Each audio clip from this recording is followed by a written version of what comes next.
It's a new year, and a lot of people are planning to make a date this evening for New Year's Eve. Dating, though, is expensive, and even more so tonight on New Year's Eve. So we have local professional matchmaker Julie Amann from It's Just Lunch, Milwaukee, and she says, while money can't buy you love, singles do need to keep a few financial things in mind when dating, and she's here to explain that. So if tonight's the first night that you're going out, it's going to be an expensive night, right? Well, New Year's Eve is definitely one of those nights that you can count on paying a little bit more for just about everything. So from tickets to get into the hottest parties tonight to dinner for two, even your Uber ride home is going to cost you more tonight. Exactly. And so if you're on a budget, it's important to maybe just choose one or the other.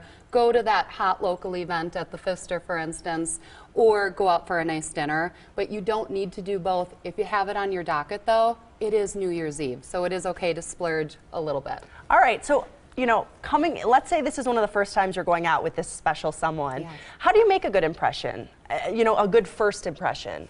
Yeah, well, or if you meet someone tonight, let's say you don't go. Let's say I just go out after work and I want to make a good impression. Right. Definitely you want to dress to impress. So New Year's Eve is one of those nights that it's a great idea to put forth that extra effort into looking great. When you look great, you really do feel great about yourself, and that confidence is really attractive to others. So also, you don't want to, tonight's the night you want to avoid overindulging in alcohol. And so that's important too. And it's New Year, so just have fun. It's such a celebratory night. If it happens, great. So keep that in mind as well. So you go out for this date, you've had champagne, Katie's got the lobster. That's right. Cracked it open. The bill arrives at the table. Here you go, Charles. Who's going to pick it up, or are we going to split it?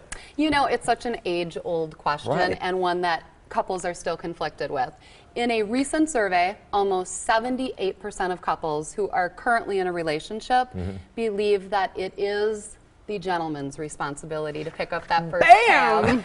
However, whether or not you agree with that, I think it's so important to not assume that anyone is going to pick up the tab. So either discuss it beforehand or just do the classy thing and ask, what do I owe? At It's Just Lunch, it's important to know that we take care of everything. So from making your reservations to confirming your date to even having our restaurant partners split that bill, you don't have that awkward moment at an end of a date.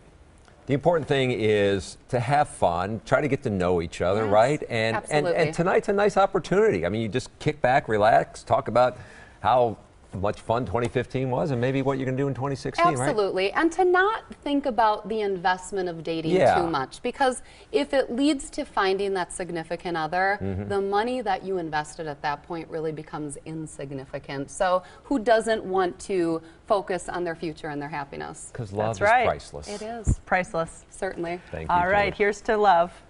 Got a question for our experts? Email them at asktheexpert@today'stmj4.com. You can also leave a voicemail. That number on your screen, 967-5253.